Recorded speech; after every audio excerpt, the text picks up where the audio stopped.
Good morning. मैंने पिछला video में मैंने डिस्कस किया था एजीमुथल क्वांटम नंबर और प्रिंसिपल क्वांटम नंबर, जिसमें मैंने एजीमुथल क्वांटम नंबर कुछ पॉइंट्स है जिसको मैंने टच नहीं कर पाया था, तो मैं उसको पहले डील करूंगा। उसके बाद बाकी के दो जो बचे क्वांटम नंबर्स हैं, जैसे मैग्नेटिक क्वांटम नंबर और स्पिन क्वांटम नंबर, मैं उसको डील करूंगा। तो सबसे पहले देखते हैं कि मैंने पिछले जो वीडियो था उसमें एजीमुथल क्वांटम नंबर में क्या क्या जो टॉपिक था जिसको मैंने टच नहीं कर पाया था। तो सबसे पहले मैं आपको बता दूं कि वहाँ पे जो एस का सबसेल का जो मैक्सिमम नंबर ऑफ कोटा था वो कितना था, 2 इलेक्ट्रॉन था। पी सबसेल का मैक्सिमम कोटा कितना था, 6 इलेक्ट्रॉन्स था। डी का कितना था, 10 इलेक्ट्रॉन्स था। और एफ का कितना था, 14 इलेक्ट्रॉन्स था। यहाँ पे जो एस है, एस का जो एग्जैक्ट जो मीनिंग है, ये स्टैंड करता है sharp. S stand for sharp, P stand for principal, D stand for degenerate, and F stand for fundamental। ये जानना है, ऐसा नहीं है कि आएगा, लेकिन हाँ जानना है कि यहाँ पे एस का मतलब क्या है। एस सबसेल है लेकिन उस एस का मतलब क्या है वो मैंने लिख दिया है। अब दूसरी बात इसमें एक और बात और जाननी है कि इसमें एनर्जी सबसे ज़्यादा किसका होगा, ए सबसेल का, पी का होगा या डी का होगा या एफ का होगा। तो बस आपको ये जानना है कि एफ सबसेल का एनर्जी सबसे ज़्यादा होगा, देन होगा डी का, देन होगा आपका पी का, और सबसे कम किसका हो जाएगा, ई का। तो ये जो आपका हो गया एनर्जी का ऑर्डर हो गया। इतना आपको जानना है। एक बात और इसमें एक क्वेश्चन आता है, कभी कभी एक क्वेश्चन पूछा जाता है, ऑर्बिटल एंगुलर क्वांटम नंबर, ठीक है, उसको हम लोग कैसे निकालेंगे, उसका फॉर्मूला क्या है, मैं उसको दे रहा हूँ। उस पर एक क्वेश्चन आपको कोशिश करूंगा समझाने का। Orbital angular quantum number, orbital quantum number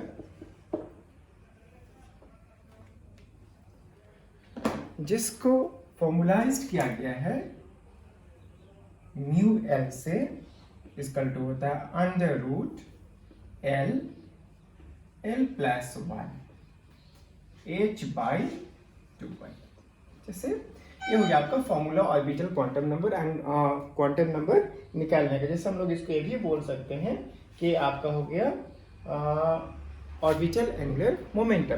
तो यहाँ पे हमको समझना है कि इससे क्वेश्चन कैसे आ सकता है। तो इस पर क्वेश्चन आ सकता है, मान लीजिए कोई सबसेल है, सपोज मान लीजिए आपसे पूछा गया 3p का, ठीक है, 3p हो गया, तो उसका हम लोग एंगुलर मोमेंटम कैसे निकालेंगे, क्या उसका वैल्यू होगा।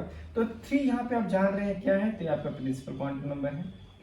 p यहाँ पे क्या है, सबसेल है, p सबसेल के लिए कितना वैल्यू होता है, तो 1 होता है। मतलब हम बोल सकते हैं L इक्वल टू 1। तो आप यहाँ पे L का वैल्यू पुट करके, H आप जानते हैं कि प्लैंक्स कांस्टेंट होता है और पाई क्या है, कांस्टेंट टर्म है, तो यहाँ से हम क्या निकाल सकते हैं, एंगुलर क्वांटम नंबर आप निकाल सकते हैं। याद रखना हम किसकी बात कर रहे हैं, एंगुलर क्वांटम नंबर की हम लोग बात कर रहे हैं। तो यहाँ से एक क्वेश्चन आता है जो आपको प्रैक्टिस करना है। यहाँ पे पी फिर से रिपीट कर रहा हूँ, जो एल यहाँ पे है ये है एजीमुथल क्वांटम नंबर, डिनोट करते हैं हम लोग। तो एल का वैल्यू पी के लिए 1 होता है, जो हमको ऑलरेडी मालूम हो चुका है, मैं इसको पुट करूंगा।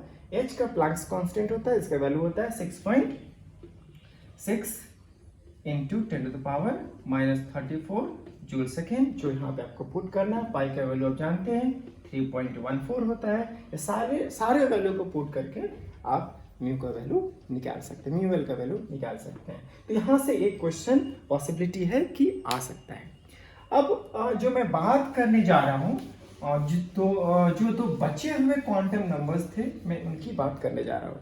तो आप समझिए कि क्या है दो बचे हुए क्वांटम नंबर और उसको कैसे एक्सप्लेन करना है। तो जो मेरा थर्ड क्वांटम नंबर्स है, उसमें है आपका मैग्नेटिक क्वांटम नंबर, ठीक है, क्या है, मैग्नेटिक क्वांटम नंबर, जिसको हम लोग स्मॉल m से डिनोट करते हैं। तो यहाँ पे क्या समझना है कि in the presence of magnetic field, in the presence of magnetic field, जो सबसेल है वो आपका फिर से डिवाइड होगा, सबसे जैसे P C S P D F, वो फिर से डिवाइड होगा किसमें, सब डिवाइडेड होगा किसमें, ऑर्बिटल्स में, इन the presence of magnetic field. मतलब हम बोल सकते हैं कि मैग्नेटिक फील्ड जो है वो किसी भी इलेक्ट्रॉन्स का डिस्ट्रीब्यूशन या ओरिएंटेशन के बारे में बताता है इन the presence of magnetic field. मतलब हम ये भी बोल सकते हैं कि स्पेक्ट्रल लाइन या स्प्लिटिंग ऑफ इलेक्ट्रॉन्स बता सकता है कि इलेक्ट्रॉन्स कितने ओरिएंटेशन में या क्या बोलते हैं डिस्ट्रीब्यूट हो रहे हैं या उनका ओरिएंटेशन हो रहा है।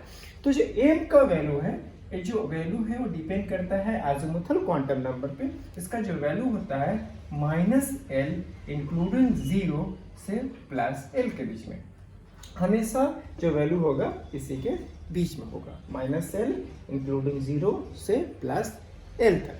जैसे हम लोग समझने की कोशिश करते हैं कि अगर प्रिंसिपल क्वांटम नंबर 1 होता है तो इसका L का वैल्यू क्या हो सकता है, L का वैल्यू हो सकता है, बताइए क्या होगा, L का वैल्यू क्या होता है, n-1, तो n का वैल्यू 1 है तो कितना 0 हो जाएगा, कितना हो जाएगा, 0 हो जाएगा। हम बोल सकते हैं यहाँ पे कितना ओरिएंटेशन हो सकता है, 1 हो सकता है। तो m का वैल्यू कितना होगा, कितना हो जाएगा, 0, मतलब 1 ओरिएंटेशन हो सकता है।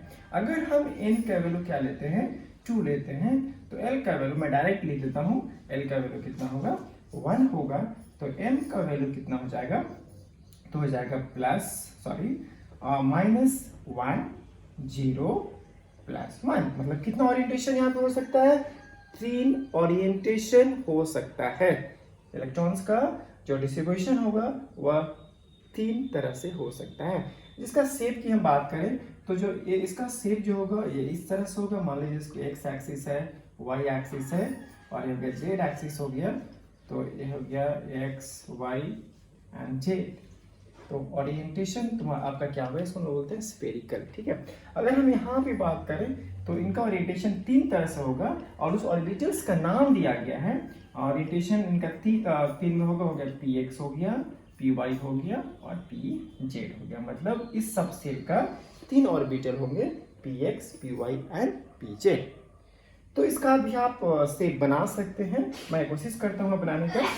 जैसे मान लीजिए इसको x एक्सिस मान लिए, इसको z एक्सिस मान लिए, इसको y एक्सिस मान लिए, हो गया x y, इसको मान लेते हैं z, जो मानना है इसको y। तो रोटेशन आपका हो गया x एक्सिस पे। उसी तरह आप y एक्सिस पे बना सकते हैं, z एक्सिस पे बना सकते हैं। यहाँ पे मैं नहीं बना रहा हूँ, आपको प्रैक्टिस करना है।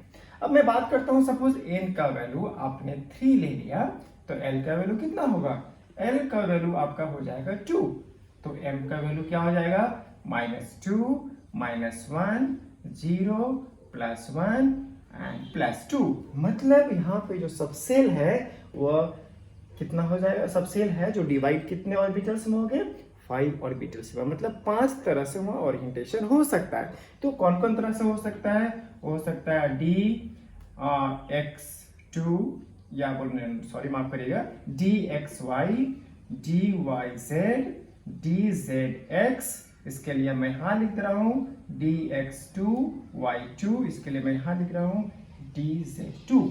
इतने तरह से क्या हो सकते हैं, ओरिएंटेशन हो सकते हैं। इसी तरह अगर मैं एक और बात करूं कि मैं यहाँ पे लिख रहा हूं, अगर n का वैल्यू अगर 4 होता है तो l का वैल्यू कितना हो जाएगा, 3। तो जो ओरिएंटेशन होगा वो होगा -3 -2 -1 0 +1 +2 +3। अब देखिए कितने तरह से ओरिएंटेशन हो गया, कितना तरह से हो गया, 7 तरह से ओरिएंटेशन हो सकता है। इसी तरह इसका भी नामकरण दिया किया गया है, लेकिन यहाँ पे ये लिटिल कॉम्प्लिकेटेड है, इसलिए हम लोग इसके बारे में डिटेल स्टडी नहीं करते हैं। हम लोग बस उसका नाम जानते हैं कि क्या होता है और कितने तरह से ओरिएंटेशन होता है। तो ये आपका हो गया कि मैग्नेटिक क्वांटम नंबर में हम सबसेल को कितने ऑर्बिटल्स में क्या कर सकते हैं, सब डिवाइड कर सकते हैं इन the presence of magnetic field.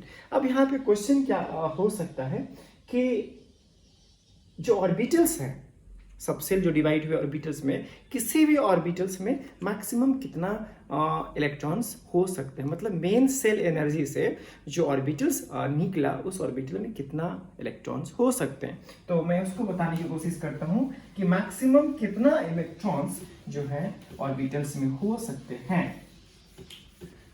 तो उसके लिए एक फॉर्मूला है, आप उस फॉर्मूला की यूज कर सकते हैं।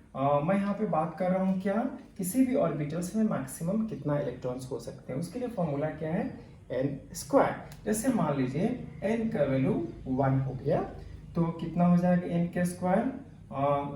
यहाँ पे एन अगर मैं ऐसे बात करता हूँ कि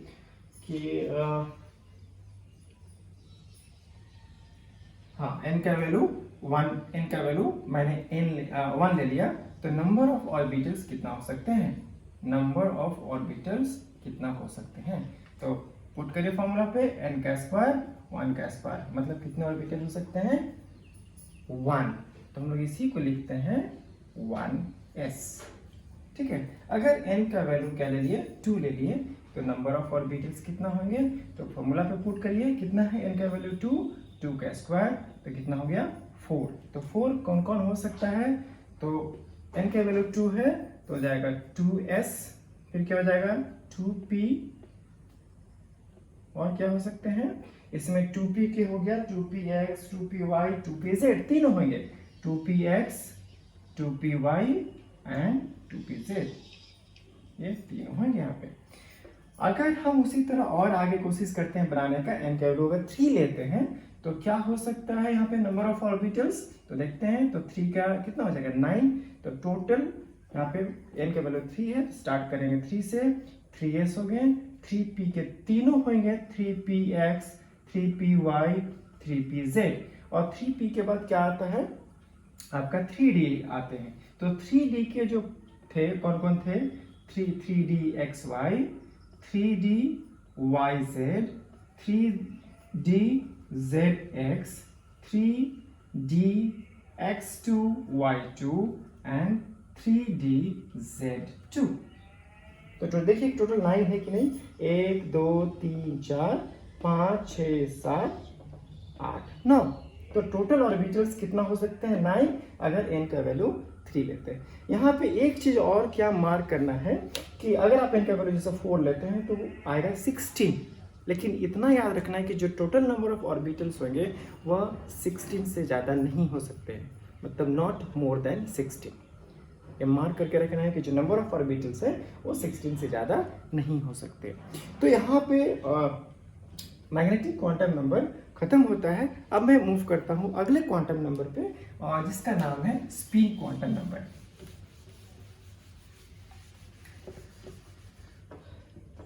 तो स्पिन क्वांटम नंबर को हम लोग जो डिनोट करते हैं उसको ऐसे डिनोट करते हैं, स्पिन क्वांटम नंबर को हम लोग डिनोट करते हैं ऐसे। तो इस क्वांटम नंबर को गोल्डस्मिथ ने दिया था, और इसमें उन्होंने एक्सप्लेन किया था कि जो इलेक्ट्रॉन्स हैं उनका अपने ही एक्सिस पे किस तरह से रोटेशन होगा, मतलब वो क्लॉकवाइज आएंगे या एंटी क्लॉकवाइज आएंगे। आप बोल सकते हैं नॉर्थ टू साउथ जाएंगे या साउथ टू नॉर्थ जाएंगे। तो उन्होंने एक्सपेरिमेंट किया या उन्होंने स्टडी किया, तो उन्होंने क्या बताया कि अगर मान लिया एक्सिस हो गया, सपोज मान लिया यहाँ पे एन है और एस है, अगर इलेक्ट्रॉन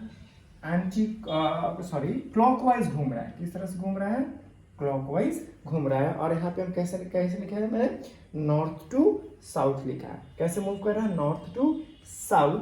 तो यहाँ पे जो स्पिन का वैल्यू होगा वो होगा +½ ठीक है, और इसको हम लोग अप एरो से भी डिनोट कर सकते हैं, मतलब इलेक्ट्रॉन्स का अपने ही एक्सिस पे किस तरह से मोशन हो रहा है, क्लॉकवाइज घड़ी की दिशा में घूम रहा है, तो उस तरह के रोटेशन या उस तरह के स्पिन को हम लोग लिखेंगे +½ और अगर उसी समय क्या देखा गया कि अगर जो रोटेशन है वो एंटी क्लॉकवाइज हो रहा है, किस तरह से हो रहा है, एंटी क्लॉकवाइज घड़ी के उल्टी दिशा में, तो वहां पे जो s का वैल्यू होगा वो होगा -½ कितना वैल्यू होगा, -½ जिसको आप डिनोट कर सकते हैं डाउन एरो से, मतलब क्लॉकवाइज के लिए अप एरो इस तरह से, और एंटी क्लॉकवाइज के लिए डाउन एरो लिख सकते हैं। तो यहाँ से आप इलेक्ट्रॉन्स के स्पिन के बारे में पता कर सकते हैं।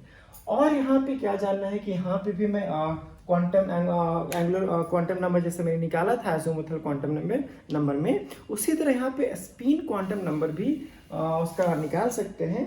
जैसे उसका वैल्यू जैसे निकालना होगा तो स्पिन एंगुलर मोमेंटम जो हम निकाल सकते हैं, उसका जो फॉर्मूला है उसको देखना है कि क्या होगा और कैसे उसको हम लोग निकाल सकते हैं। तो स्पिन एंगुलर क्वांटम नंबर का फॉर्मूला होता है mu S is equal to under root S S plus 1। Same उसी के जैसा फॉर्मूला है h बाई 2 पाई, जो रूट से बाहर है।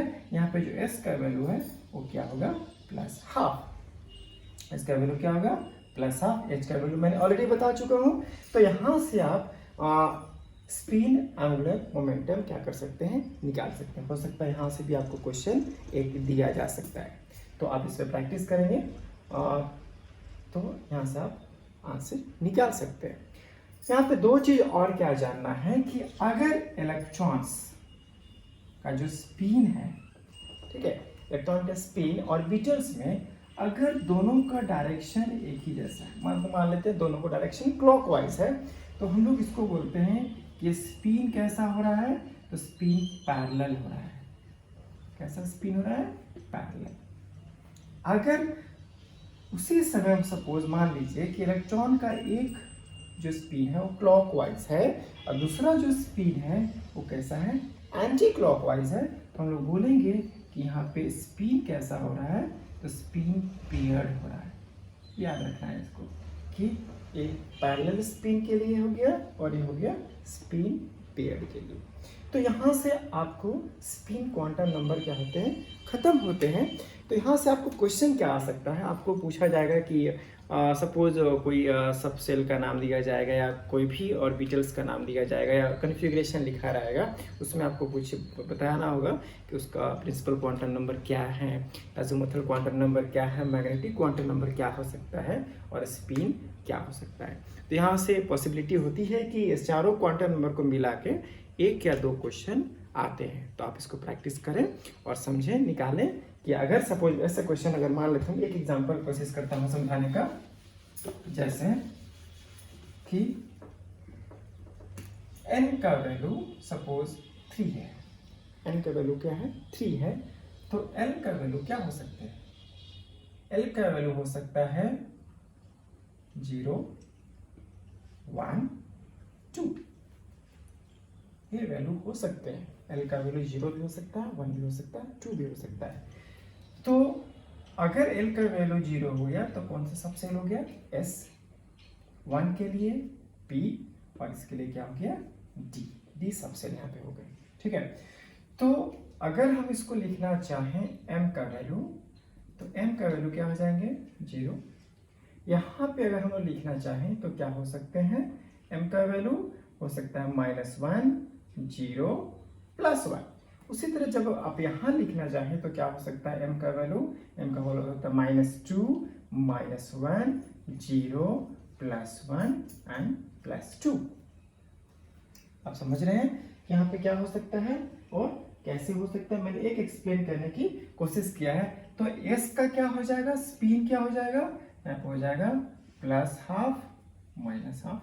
ठीक है, उसी तरह इसके लिए निकाल सकते हैं, तो इसके लिए क्या हो जाएगा, इसका वैल्यू -12, देन इसके लिए +12, फिर क्या होगा -12। ऐसे आप क्या कर सकते हैं, निकाल सकते हैं +12 -12। सबके लिए होगा प्लस, इसलिए मैं एक ही बार लिख रहा हूँ प्लस माइनस, इसके लिए प्लस माइनस, इसके लिए plus minus, half plus minus half. उसी तरह आप यहाँ भी निकाल सकते हो, तो सबके लिए वैसे ही plus minus half plus minus, सबके यहाँ भी आपका स्पिन हम निकाल सकते हैं, सबके लिए अलग अलग। अब यहाँ पे समझना क्या है कि, तो यहाँ पे आपने क्या देखा पे कितने इलेक्ट्रॉन्स हो सकते हैं, मैं यहाँ लिख रहा हूँ स्पेस नहीं, इसलिए मैं रेड पेन से कोशिश कर रहा हूँ समझाने का।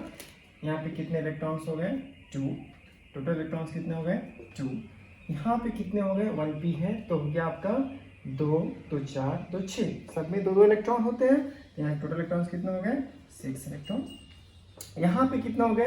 2 2 4 2 6 2 8 10। मैं यहाँ पे इसको नहीं काउंट कर रहा हूँ, मैं इलेक्ट्रॉन सब ऑर्बिटल्स में इलेक्ट्रॉन काउंट कर रहा हूँ। एक ऑर्बिटल्स में कितने इलेक्ट्रॉन होते हैं? 2, तो मैं उसको काउंट कर रहा हूँ। तो टोटल देखेंगे कितना आ जाएगा?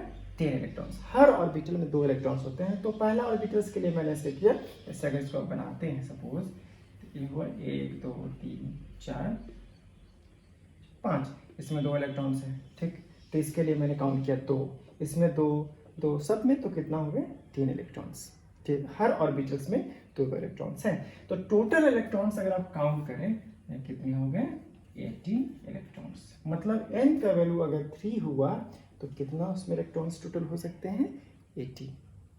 इसी तरह मैंने यहाँ पे देखिए प्रिंसिपल क्वांटम नंबर निकाला, अज़ीमुथल क्वांटम नंबर निकाला, मैग्नेटिक क्वांटम नंबर निकाला, और साथ ही साथ मैंने स्पिन क्वांटम नंबर भी निकाला। तो इस तरह से आपको क्वेश्चन पूछा जा सकता है कि अगर n का वैल्यू 3 है तो l का वैल्यू क्या हो सकता है? तो l का वैल्यू a भी हो सकता है, m का वैल्यू क्या हो सकता है, ठीक है, s का वैल्यू क्या हो सकता है। तो इस तरह से क्वेश्चन क्या हो सकते हैं, आपसे पूछा जा सकता है। मैंने n का वैल्यू 2 लिया है तो n का वैल्यू 3 लिया है तो n का वैल्यू 2 लेके पूछा जाए, n का वैल्यू 1 लेके पूछा जाए। तो आपको इस तरह से क्वेश्चन आपको क्या करना है? प्रैक्टिस करना है। मैं यहाँ पे सारे इलेक्ट्रॉन्स, सारे सेल्स के लिए और सारे ऑर्बिटल्स के लिए मैंने इलेक्ट्रॉन्स नहीं निकाला है, जो कि पॉसिबल नहीं था मेरे लिए सब कुछ लिखना। सो आप प्रैक्टिस करें तो आपको समझ में आ जाएगा, बहुत ही आसान है, आप निकाल सकते हैं। तो यहाँ से आपका सारे क्वांटम नंबर्स जो हो गए ख़त्म हो गए। मैं आपको जल्दी ही कुछ और टॉपिक प्रोवाइड करूँगा, तो तब तक आप इसको वॉच करिए, आप इसका क्वेश्चंस बनाइए, इसको समझिए, और आपको समझ नहीं आते हैं तो आप मुझे कमेंट बॉक्स में कमेंट करिए, मैं आपको वहाँ पे एक्सप्लेन करूँगा, आपको समझाऊंगा। आई होप कि आपको ये समझ में आ गया होगा। मैंने बहुत ही स्लो चला है और आपको हर टॉपिक को मैंने टाइम दिया है, हर पॉइंट को मैंने 2-2 3-3 बार मैंने रिपीट किया है। तो आप ज़रूर मेरे चैनल को सब्सक्राइब करें, लाइक करें, शेयर करें, ताकि आपको अपडेट्स मिलता रहे। Thank you.